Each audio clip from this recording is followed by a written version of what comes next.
Welcome to Ciao Bella, hosted by yours truly, Erica Firpo, travel journalist based in Rome. Each week on Ciao Bella, I explore today's Italy, speaking with artisans, designers, hoteliers, architects, artists, Parmesan makers, in other words, the creators who are making the Italy that you love.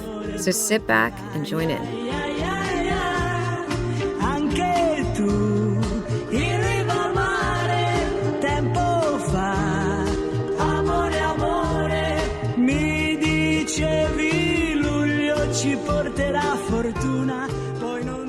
Hey, this is Erica, and I am here in Testaccio, a neighborhood that's about a 10-minute bus ride from my house.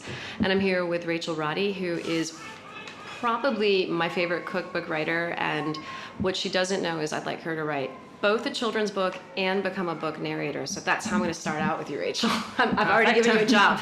How do you do? How are you?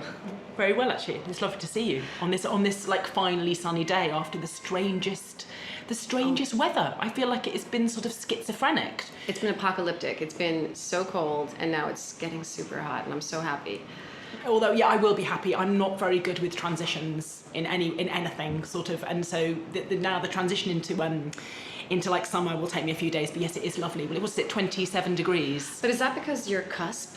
Because since you're born on a cusp, you can't make those transitions? Yeah, maybe that's it. But it will take me a few days. But anyway, it's all I know is that I went to the market, and it's like I feel that we've gone to sort of high tomato season and high cherry season. So I'm very happy. When you say the market, you mean Testaccio Market, which is the neighborhood we're in. Yes. And I'm going to go right in. Rachel has a book that I bought called 5 Quarters. It's won the Andre Simon Food Book Award, the Guild of Food Writers' First Book Award, and it has another name for our American listeners. What's the title in America? It was called A Kitchen in Rome, was the American title. But yeah, because it was deemed that the English title is 5 Quarters, and because this area, Testaccio, that we're in now, has got this history with sort of quinto quarto, the offal cooking of Rome. And that's O-F-F-A-L. Yeah, that everyone was concerned that everyone would think it was a book just about offal, just about this sort of very Roman robust cooking of internal intestines and tails, and which it does actually have an element of. But no, it's My Kitchen in Rome in America, and that came out 4 years ago. And we're sitting actually in your kitchen in Rome. That book came out 4 years ago. Well, and then you had another book called 2 Kitchens, which came out in 2017, which is about this kitchen and your kitchen in Gela. Is that correct? That's correct. Well, so maybe I should sort of go backwards. So yeah, my name's Rachel Roddy. I'm from London, but have lived in Rome, in Testaccio, in this building for 14 years now. And when I first came to Rome, I'd never been to Rome before, and I didn't know anything about Rome. I was staying near Termini Station, and as a sort of get out, because I was determined to go and stay in Sicily. But I came to visit Testaccio, and the important thing to know about Testaccio, if you look at a map of Rome, Rome's pretty much in the centre, isn't it? But Testaccio, this quarter of Rome, is very geographically distinct. It's shaped like a piece of cheese. Testaccio has got. I didn't even think about that. Basically, if you look at it on a map, you've got. It's kind of on one side you've got the Aventine Hill, which is another quarter. On the bottom of it, you've got the ancient city wall, and then the river curves round. So imagine you've got a great big piece of cheese, and so Testaccio is this very distinct shape, and it's a relatively modern area because it was when Rome became the capital of Italy, which was. Erica Firpo, remind me of that date. 1861? 1861. Well, actually, the capital, I think, is 1870 when it becomes a capital. Italy was unified, it became the capital. So this area was developed. So it's... but I'm going to throw something out because, as you know, Darius is an archaeologist. So prior to any of this was Rome's, the port and the dump, not the dump, but this is where all the goods were brought in antiquity.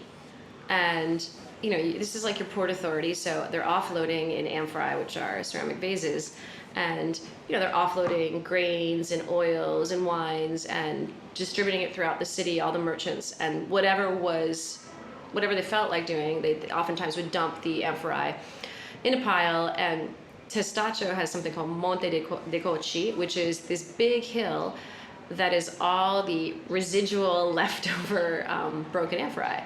And so for a long time, this neighborhood was like a storage unit, essentially. Yeah, exactly. And then it gets developed in the late 1800s. Yeah, right. So we've got this, and in fact, to summarise all of that is the fact that it's just incredibly edible. So I'm a food writer. I wasn't always a food writer. I was an actress before I was a food writer, but I'd a sort of mildly successful actress and then a failing actress and then mildly successful again. But anyway, then I left that all. But I'd always written quite a lot and I'd always cooked a lot. So I arrived in Rome knowing nothing about the city and nothing about the food and nothing about Testaccio. Well, what brought you to Rome in the first place, by the way? I didn't want to stay in Rome. I wanted to go to Sicily. So it still sounds like a sort of walking cliche, but yeah, I was 33. I bought a one-way ticket to Naples, and then I took the night boat to Sicily and was very sort of enchanted by Sicily, and spent some time touring there, and then came to Rome to learn some Italian because I didn't speak any Italian. But anyway, I arrived in Testaccio, and yes, I knew nothing about it. So this sort of history started unfolding, and I think what you've just described about this extraordinary ancient rubbish dump is that Testaccio just felt incredibly edible. And I used to read a blog from a wonderful classical historian called Agnes Crawford called Understanding Rome. And we now work together, but through Agnes's stories, these sort of pieces of history, the sort of ancient Roman port, these olive oil amphora that were broken and built into a hill of pots, this area that was then developed and it became the slaughterhouse area, and these and they were, most of the people who lived here worked in either the slaughterhouse or built the railway, but basically this sort of edible area revealed itself to me, and it was Joanna, a friend, said you should stay here, and I wanted to write. I didn't know particularly what about, but again, it's such a sort of cliche, but when you're in Rome, I mean, I knew nothing about Roman food. I think I sort of knew carbonara was Roman, and I had very general ideas about Italian food. I'd been to Italy once as an 18-year-old. And I'd been to Florence. So I knew the Florentines had steak and white beans, but really I just knew so little about the food. And so discovering Roman food was a way of sort of discovering the city, really. And I started writing about it. So you started writing for your blog. And your blog is Rachel Eats, is that? Yes, So it's just very subtle, very, very subtle. Unfortunately, a name I'm sort of cussing. But yes, it was. But again, it's sort of reflective of how spontaneous it was. And actually, I, over the years, have been quite sort of ashamed of blogging, especially as I was so desperate to be a serious writer. But actually, I look back and it was wonderful. It was a friend of mine who worked for Marie Claire online. And she said to me, you should start a blog. And I had no idea what a blog was. When did you start the blog? I started writing in 2007. Okay. And then it was published finally in 2008. So early blogging days, it was mostly American blogs that I was reading. Yeah. And they were lively, and there was a lot of like personal narrative, and there were blogs about everything. A lot of them were young women, they were quite homely, and there were a lot of cooking blogs. And I remember reading cooking blogs and sort of thinking, God, that's such a great sort of template. And so it was perfect. I opened a WordPress blog and just sort of copied what other people were doing. And in Rome, food just was. I sort of fell into it, really. But you weren't just writing about food, because I love reading what you write, because you tell these stories, and well, when you have you're such a great storyteller. I feel like you and Neil Gaiman should make like a fusion science fiction cookbook, if that would be like another fantasy of mine, and not just because you're both British. I mean, I'm writing down these books I'm going to do, as I'm going to be talking to my publisher. Because I do think that would be one of the coolest things somehow with Neil Gaiman, because you both have this incredible capacity for storytelling and bringing people into situations.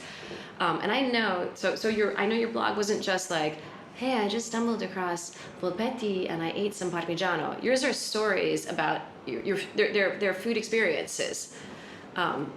Well, I hope so. I mean, I think in the beginning they were probably pretty dreadful. I mean, I don't think everybody starts. Yeah, I think I learned. Yeah, I did. I wanted to. I sort of mimicked I tried to write what I wanted to read, and what I want to read is sort of stories about things and people. I can read great detail about certain places. I mean, there's several bits of writing I go back to again and again, and I mean, food's a lovely subject. I mean, when people say they write about food, I mean, it's often the case that they're writing about life, aren't they? Because food is people and lives and families and culture and the everyday, and it's all the things I love. And I can read, yes, huge detail. I mean, if I read about Volpetti, which is this changed a bit now, but this sort of wonderful cheese and salami shop. And it used to be, I mean, it still exists, but, you know, this great big long glass counter with several men in sort of white coats behind it serving you cheese and salami and prosciutti hanging from the ceiling. It was sort of like a boutique of wonderful things and delicious, and smelt of sort of cheese and fat and paper in some ways. But smoked meat. that's what I want to do. I want to read something that brings that to life for me, and also the detail, isn't it? Because we read so much about things, but actually we know that how you understand something is that sort of idiosyncratic detail. I don't know about somebody with a twitch or you know, the lady next to you, like, you know, having Tourette's syndrome, or a child like lying on the floor, but it's those things that sort of bring it all to life. And I think, you know, one of the things I always think about is one of the pieces you wrote, I think, in the fall of this year. So Rachel, aside from writing books, aside from having a blog, she has a column with The Guardian. And what's the title of your column is A Kitchen in Rome. A Kitchen in Rome, exactly. And you were talking about being at your grandmother's bar, I think, or was it in yeah, you remember, a pub in Manchester. In Manchester. And I think you were, I never really considered corners of bread. You were talking about cutting bread.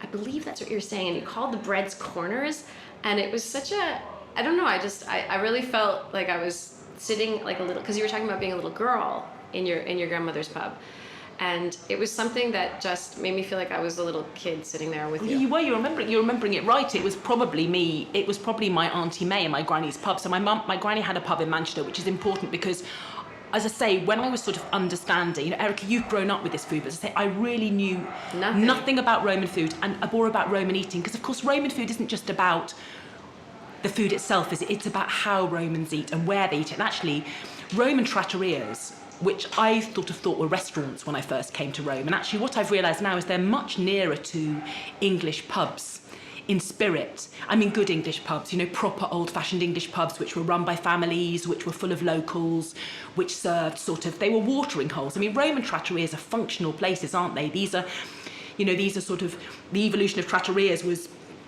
especially around here, they were like cafes. They were places run by families, serving home-style food, very local, very traditional to local people in big quantities. And actually, so this sort of spirit, so actually having my granny's pub helped me understand, I suppose what I wanted to do was I just wanted to understand where I was, which again, I will always have the element of feeling a sort of walking cliche tourist when I'm here, but yeah, what I realised is, even after 14 years, but actually all I wanted to do was understand this very particular city, and I'm very conscious of my default position as a writer is to be sort of nostalgic or romantic or sort of weave cliches, because my God, fucking hell, Rome is a sort of walking cliche. Yeah. But the thing about it is it's all true. It's not, you know, there are, like, you know, groups of old ladies nattering in the street and pizzeria, you know, we live above a pizzeria. Like, if you come in this building at 7 o'clock in the morning, the whole building smells of pizza bianca and sort of burnt coffee. By, you know, 12 o'clock it smells of, you know, broccoli, which is slightly less romantic. But, you know, it's a very sort of visceral, alive place, and food is such a wonderful way to look at the city, I think, especially for somebody who's very greedy and who likes to eat. Super gulosa, right? Yeah. But you know what I think is so interesting is that you live and love and cook in Testaccio, and Testaccio, you know, is not, if we look at like maybe some neighborhoods in London, it's not actually that big of a place, but you're constantly generating, I mean, you have constantly something to write about. There are all these little anecdotes that you're pulling. I mean, I find it amazing that every week, you know, you're creating these stories that, you know, sometimes are nostalgic for your past, but there's such a root in Testaccio, and every week I mean, I know Rome is like, for me, it's like a comedy. It's like an ongoing comedy every day. And I know there's always something to write about, but I find it even more interesting that your cheese-shaped neighborhood has constantly provided you something to write about nonstop, especially with the rise, you know, with a lot of people. I think the neighborhood itself has changed a bit. Yeah, it has. It definitely has. I mean, it has and it hasn't. You know, Testaccio is a working class neighborhood. It's been gentrified. There have been more people that are not from Testaccio that have moved in. But at the same time, I do think, you know, walking around here, I was walking through your market yesterday, and by the way, the guys at Manco say hi. They were so happy that I stopped by. I said I was your friend. Oh, gorgeous people. There's something that is really that the neighborhood has changed, but at the same time, it still has maintained. I think it's still really neighborhoody. It's really neighborhoody. Yeah, no, it is, and I think, and I've been aware of that. Having Luca's 8 now, so this half. Well, actually, half. I was about to say half Italian, half English. Did I ever tell you that? So my little boy, I said to him, he was really quite little. He's not very precocious, actually. I said to Luca, Luca, you are so lucky, my love. You are half English and half Italian. And he walked away and came back looking really cross with me. And he looked at me in the eye and he said, I am half nothing. I am all Italian and all English. And I thought, that serves me right. Like, he will not be divided in half. I think having a I'm not Italian, and I'm in, unlike a lot of my friends, I don't have, Italian relatives or a kind of Italian history, and I live with an Italian, but actually having Luca and being part of Testaccio as a mum and going to school, that whole new world has been interesting, and becoming part of the community in that sense has been a sort of whole new level of being. Yes, it is still a little village. I'm always reminded that was Agnes, and I think Darius as well has given, these extraordinary quotes about like why Rome feels so village-like. Somebody once said to me that, Rome has the sort of body of a city, but the head of a provincial town, but the heart of a village. And that really stayed with me, and I'm really aware of that in Testaccio, is it does feel like a little village. It's not, and again, I don't want to sort of romanticise it into sort of a twee place, but it's a very, very particular atmosphere here. And I mean, I've lived in London, and I've lived in very villagey parts of London, and I've lived in India. I'm aware of how, of villages and that feel. It's not unique to Rome, but Rome's my experience, and it's very particular. It is, and and there's lots of tourists now in Testaccio, but it is so edible, and that in testament to the sort of hugely imperfect, because I don't want to romanticise Italian food, because my God, we shouldn't anymore, but actually of the sort of richness and imperfect beauty of Italians and the way they eat, because I am never without 14 stories. Like, I never don't have anything to write about, and loads of people hate what I write, but I don't have, no, they do, lots of people, but actually, it's like endless stories, and it's just wonderful. But also I like the sort of little stories, like there's a big story in little detail, whether it's somebody sort of, I don't know, buying their vegetables, or the guys from Bangladesh selling the garlic, or the sort of new pizza makers at Testaccio Market who are, after sort of financial ruin, are now building a new career. It's all of life is here, and it's wonderful. It's like, it's rich. What do you think it is, like, just if we talk about Roman food, because I think that you said it perfectly, like, it is imperfect. The food culture here is imperfect, and it's beautifully imperfect. What do you think? I always get really happy when people tell me how much they love it, because I grew up eating Roman food all the time, and so for me it was like everyday food, and I love eating, but I craved everything else, and I mean, my favorite dish will always, I could eat carbonara literally every day of my life. That's for me, but for me it's comfort food. It's my mom's food. What do you think it is that But I've never like idealized it, mainly because it's just it's the only thing I knew. Yeah, I think, and I don't think Romans tend to, but in the way that I don't think they sort of, again, it's interesting, isn't it? I wrote a piece recently for an Italian magazine about sort of how foreigners romanticize Italian food. Actually, if you read English food writing, even very pragmatic food writers, they talk about Italian food in sort of biblical terms, like everything's holy and sacred, and it is incredible, this sort of language we have of Italian food. And I think the language of Italians is very different, particularly in Rome. And in Rome, it's this deep love, but this sort of much more pragmatic approach to their own food. But it is, I didn't know anything about Roman food. As a food writer, I absolutely love it. And it's such a surprise to me. The sort of the riches of it, whether it was the unexpected dishes for me, because of course, my writing is, I am writing stories, but also at the end of the day, I'm also writing recipes. Exactly. So, and I write cookbooks, and I write a recipe every week in The Guardian. Again, I have people often say to me, like, how do you have a problem thinking of anything to make? And that's one problem I I don't ever have.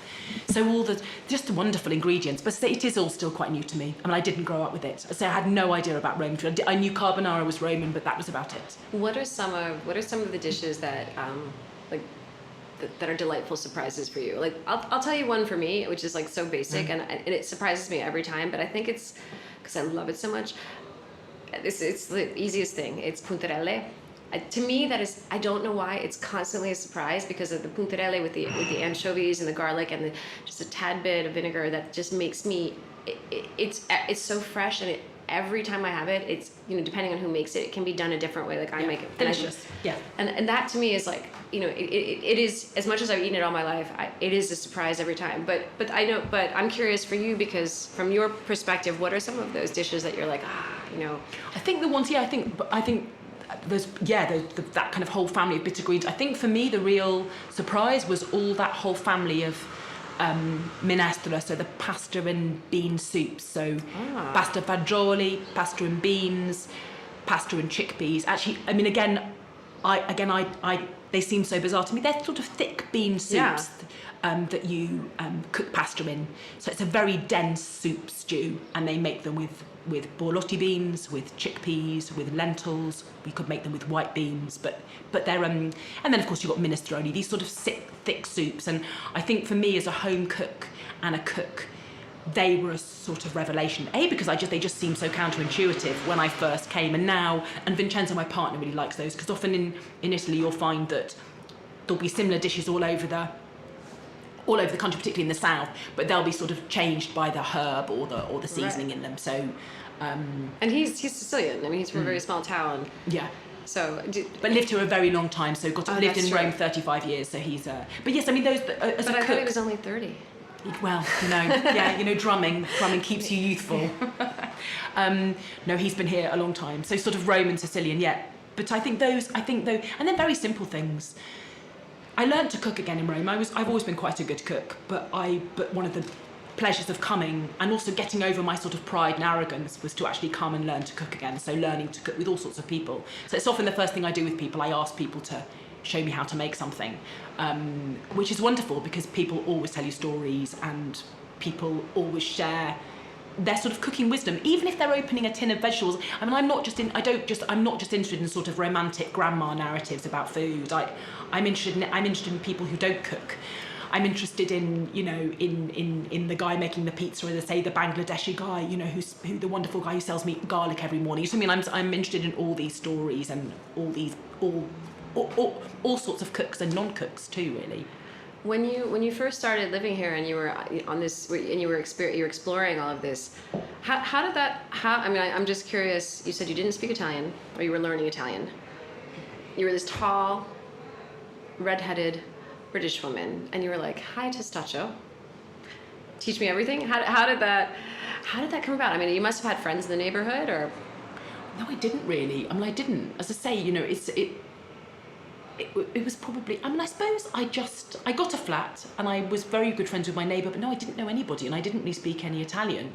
It was, so again, I'm sort of self-conscious about that feeling, that it felt sort of a real cliche that I was this 33-year-old woman who sort of went somewhere else to make a new life. I'm like, I always cringe when I say it, but actually, yeah, I did. I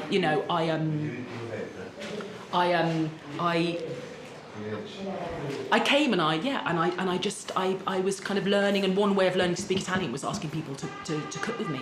I don't really remember. I mean, I went to school for 3 months. Learning Italian was one of the most satisfying things I've ever done, because I didn't believe that I could learn another language. Huh. So that was, I went to the school for 4 months, Dante Alighieri in Piazza Bologna, and I just studied Italian and didn't really think I was learning anything, but actually did. And it was interesting because over the process of I'm not trying to breathe kind of jumpa lahiri here, but sort of that process of learning another language, and sort of and so seeing Rome without having the language, and then sort of it being revealed to me through the language. And it's interesting actually. I think sometimes I observed more when I didn't speak, because when I didn't have the words, I had to sort of use other. I did have to use other ways, and cooking was a big one of those. I mean, it's interesting. I don't remember remember feeling I didn't understand things when I was watching, of course. And then actually it was interesting when I had a sort of a level of language and I was trying to communicate, then sort of all sorts of barriers came up. It's a bit like children. If you watch children, isn't it, who don't speak another language, they can communicate, but yeah. They play cards, don't they? Or they'll play with whoever, and there's no language being spoken, or they're communicating without necessarily speaking the same language. Yeah. And I remember going on one summer holiday in Greece, and we played cards with these Greek children for 4 weeks. I think in the course of the holiday we learnt about 15 words, and they did. But you guys were like best friends the whole time. Well, we played Uno. I'd never played it before.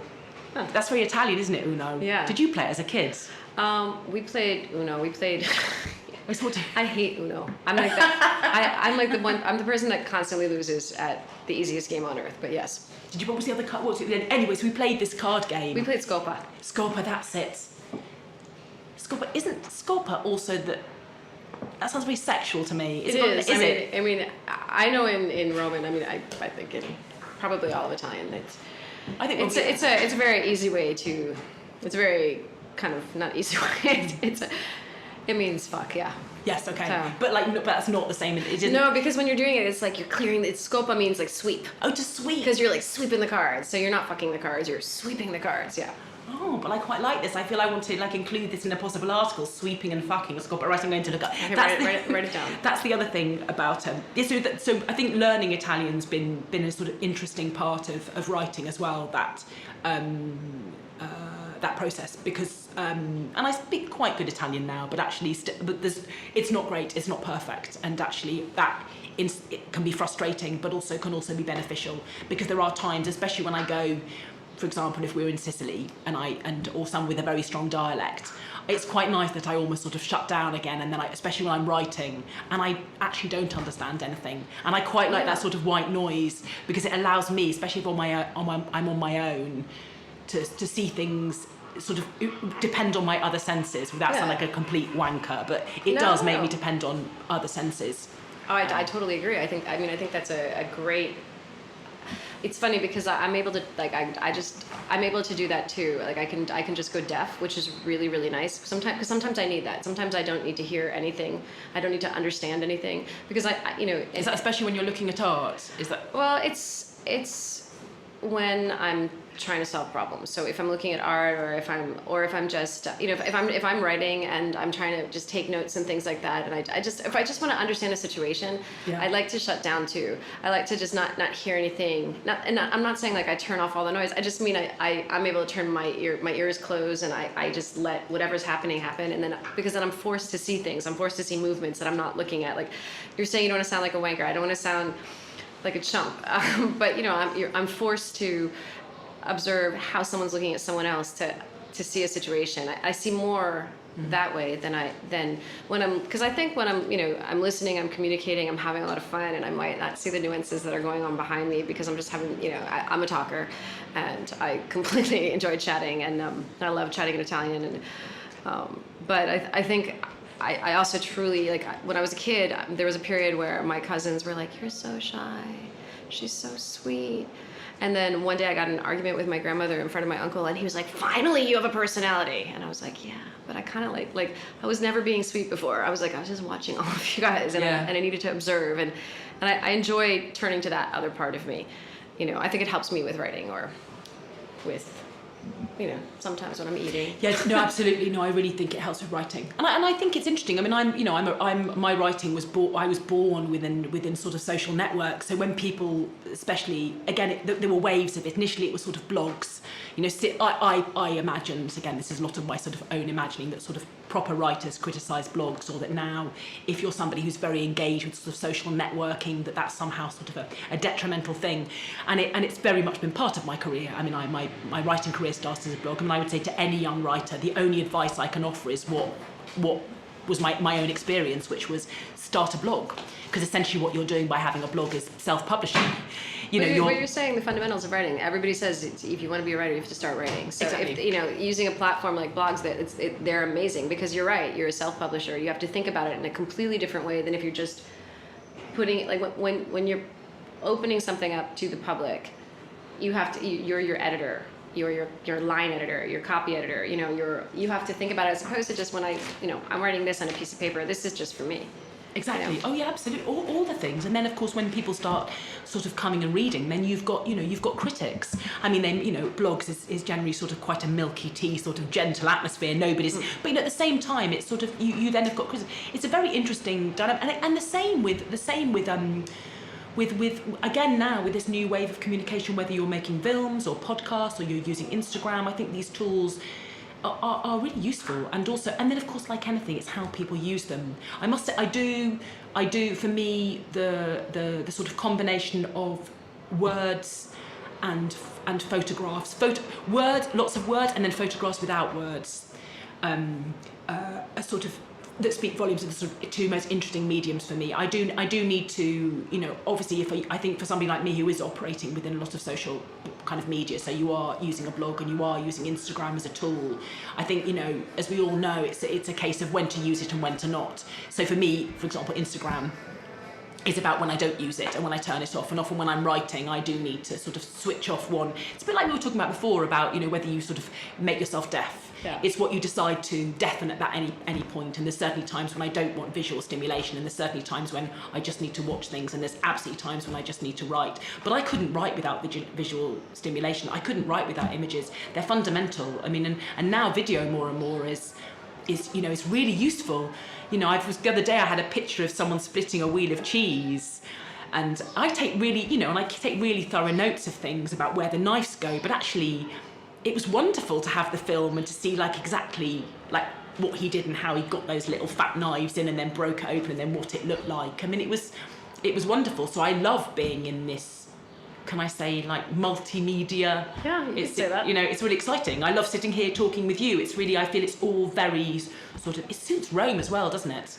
Oh, it totally suits Rome. Noisy. Now I have to ask you a question though, because I know because I know we have next on the agenda of you is that you have another book coming out, or you're working on another book. Want to tell us a little bit about that? Yes, it's a book about pasta. It's 50 stories about 50 pasta shapes. So the idea is that you, through those 50 stories of mostly dried and mostly quite familiar shapes. This isn't, I mean, there are more than 1,500 pasta shapes with sort of probably 5,000 regional names. Pasta is just encyclopedic. I'm not trying, and there is already a very beautiful book about pasta called The Encyclopedia of Pasta, written by an extraordinary Italian woman. So I'm not trying to pretend to be a sort of expert, but what I'm trying to do is take 50 shapes that for an English audience that sort of give you a narrative about pasta, the history of it, the geography of it, in a sense, a sort of, and then with lots of recipes. How are you selecting the pasta? If there's so many pasta shapes, how are you narrowing it down to 50? Well, exactly, not very well at the moment, to be honest. It's feeling a little bit out of control. It's very flabby, my pasta at the moment. It's overcooked, let's say. It's more a case of, it's like a jigsaw. That's what I'm hoping, that, there are plenty of books that are encyclopedic about pasta. I'm hoping this is a sort of companion book, but I'm hoping that by choosing the piece, we start with A for alphabetti, the little sort of pastina, which could be any one of the pastinas, but we're sort of picking shapes in order to sort of give the narrative, to give it a shape. And so it'll be a case of me finding the shapes that best tell the story. That's the idea. It's feeling quite overwhelming, but it's exciting. I like writing, and I like pasta, so. Well, I can tell you like pasta. You talk about it a lot. But what you were saying before we started recording, you quickly mentioned something that I was just caught off guard. You said that you were talking about drying pasta in Sicily, and I had, I've never thought even to ask myself, to research or think about the history of drying pasta. Pasta for me is just, it's always been there. Pasta was the Big Bang Theory. The Big Bang happened, and right with it was pasta, dried pasta. And you were saying that the Arabic culture, that they were drying the pasta in southern Sicily. It was the Arabs. It was the Arabs who dried. The sort of, again, I'm writing a book, and again, I don't want to sort of pretend to be any sort of expert, but yeah, the origins of pasta are sort of multiple, aren't they? There's a very good, that it came from many forms. It wasn't one particular form. This idea that it sort of came from China, although there of course were noodles and pasta in China, but it was very much an evolution here from this kind of combination of the Greeks and the Romans. But it was the Arabs who first dried pasta. And I think in Trebia, so on the coast of Palermo, that south coast. But the Arabs, like many things, I mean, the Arabs arrived in Sicily and they were the first to dry strings of pasta. But also, of course, history is written by those who can write it, isn't it? So as Darius, yeah. So yes. So the origins of pasta are many. It's many threads, but it was the Arabs who first dried during their occupation of Sicily, which would have been about sort of 900, Vincenzo Caristia. The Arabs dried pasta. My partner's walking in the kitchen, but yes. We were just in, is it Marcello del Valle? Okay. Which was the big port in antiquity. So the big Greek port in antiquity, and I believe, I'm going to get this wrong, I think the Carthaginians came there as well. It was huge. It was huge in antiquity, and is this small town. It's where I think it's a huge fishing port now. And then it was this humongous, or very, very, very large Arab city in like the 700s, I believe, in the 800s. Darius is going to kill me if I get this all wrong. And it's a speck right now. It's really tiny now. I mean, it still is a port city, but the town itself is super tiny. But during antiquity and during the Middle Ages, it had this incredible heyday. And it was also the crossroads of all this culture, the Greeks, the Romans, the Arabs. I mean, everybody had to come through there because it was this mega port. And it's just fascinating when you stand in these towns in Sicily and you find these, like, you're talking about the drying of pasta, but you stand in these towns, and like I learned a lot about trade winds when I stood in that town with Darius, because I knew this was a point, but I had no idea. Also, you start thinking about the Crusades coming down, and they're going to stop off at that port. I mean, throughout the centuries, these little places in Sicily were incredible, which is probably why I like to keep going back. And I'm so excited, and I know that you, by having by having Vincenzo, you guys go back every summer, but I also know that you go to Sicily, you have this writing class. Is it called The Language of Food? Yeah, we do. Yes, I worked for a long time with a cooking school, and I go in the central Sicily, which is wonderful. Yeah, I go back a lot. I mean, our house is on the south coast. Wait, okay, so tell me exactly where Gela is, because. So south coast, in between, if you look at sort of a map of Sicily, and then you've got, can you imagine, so you've got Agrigento, and then you've got sort of Ragusa, okay, and Leccato. So Gela's in the middle on the south coast. So it's a very industrial town. It's a town that was blighted really in many ways in the 1950s when they built an oil refinery. It's a town with a rather sort of difficult, traumatic history. I mean, it was a fishing and farming town. It's got a fascinating history.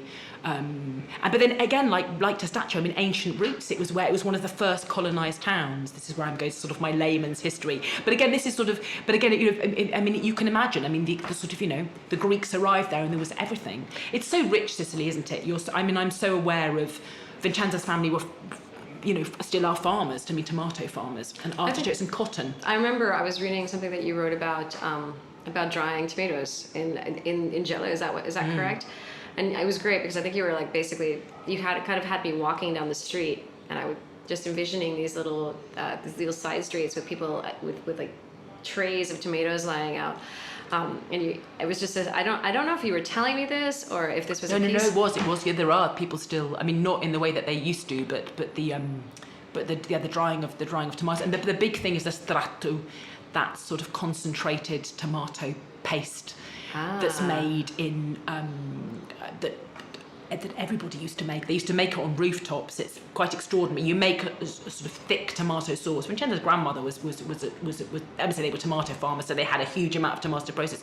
So you make this thick tomato sauce and spread it on wooden boards in the sun, and then as it dries, it's turned. That's what you were writing about. And it almost goes a bit like, it's really bizarre. It almost goes a bit like clay. It goes dark, like sunburnt red, and you get this. Well, it's like we buy tomato puree in England in tubes. This is the very concentrated Sicilian version, quite extraordinary because it does taste sunburnt, the sort of very essence of tomatoes. It's very, very delicious and thick, and they use it in their food. But the cooking school now, they make a lot of this. But in Gela, people still do make, not as they used to. I mean, I think everyone used to make it on their roof.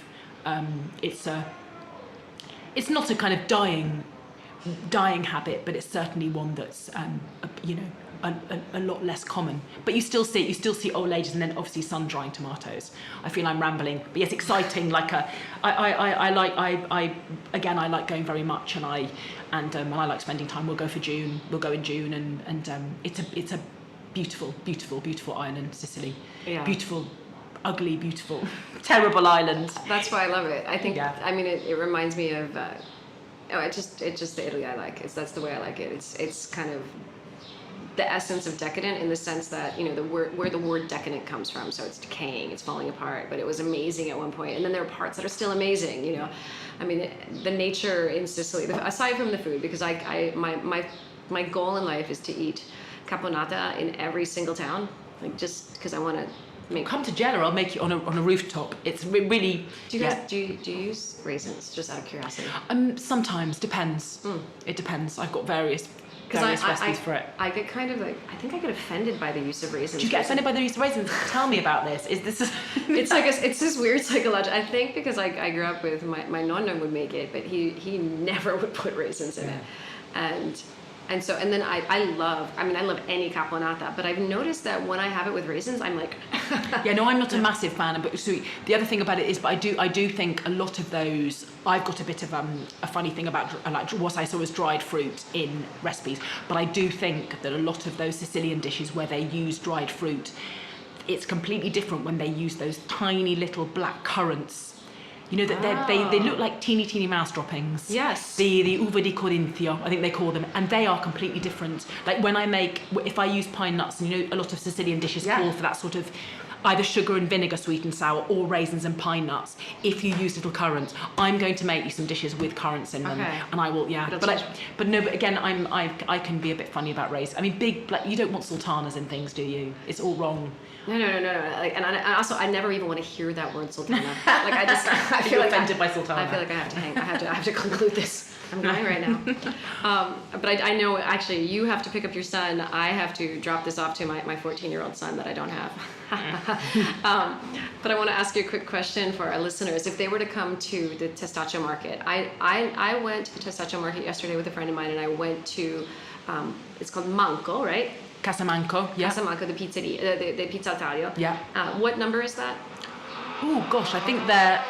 Is it 20? Is it like? I want to say 22. Yes, I don't know what. Yes, I think it is 22 because I think that's in there. I think it's written. Yes, it's in the middle of Testaccio market. The lovely thing about Casamanco, this pizza stall, is that unlike a lot of the other food stalls, it's not sort of at the back, is it? No. Abandoned. It's right in the middle of all the fruit and veg stalls. I think they're really special. I wrote about them last week in the paper. I spent quite a few mornings with them making pizza, and they're wonderful. I mean, it's a new life for them. But Andrea, and they let the dough rise. Oh, my squeaky door. They let the dough rise for 4 days. I know, they were telling me that, and I read your piece, and then they were telling me that yesterday, and they use integrale, which it had that nice. I was so excited because it had that nice, like slightly. It was even, yes. You know, and I really thought that was great. What other banchi should someone like myself check out?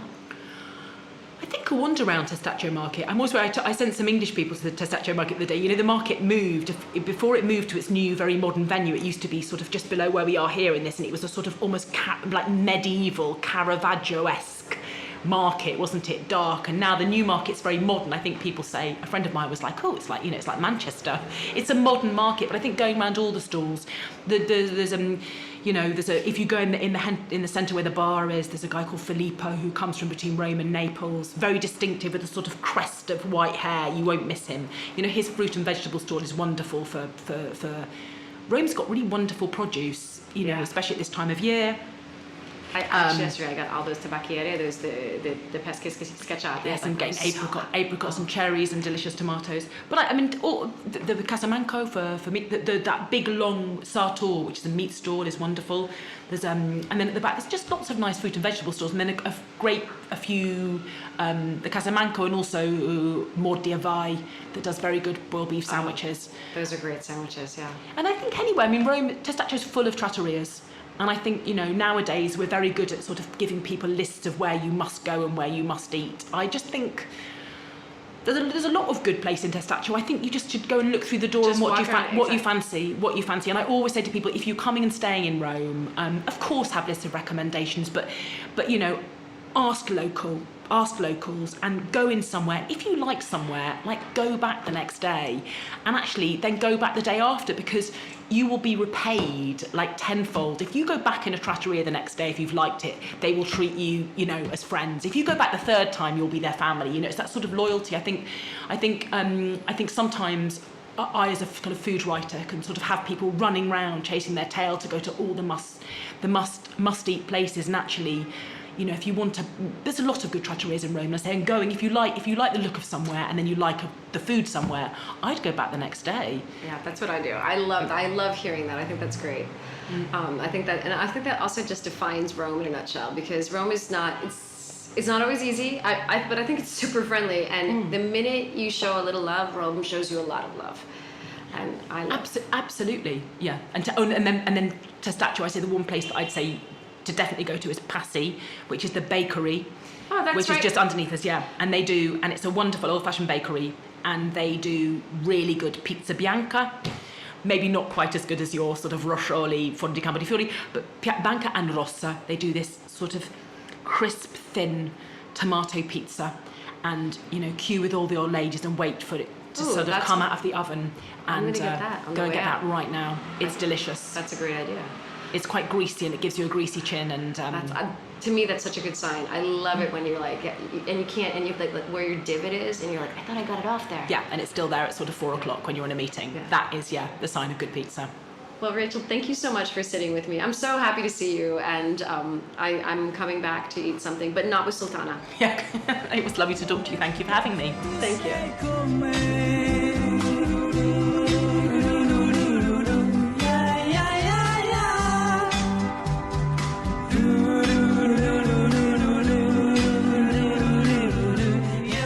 Thanks for listening to this week's episode of Ciao Bella.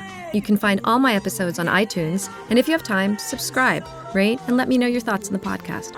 You can also be part of the podcast by donating. Find Ciao Bella on patreon.com, where with as little as $1, you get behind-the-scenes photos and videos as I travel all throughout Italy. To learn more about me and my work, go to my website, ericafirpo.com, and follow my Italy adventures on Instagram at ericafirpo. Ciao Bella! And a very big thank you and hug to Massimiliano Yonta and Disc to Disc Studios, the producers of Ciao Bella, who continue to make me sound and feel great.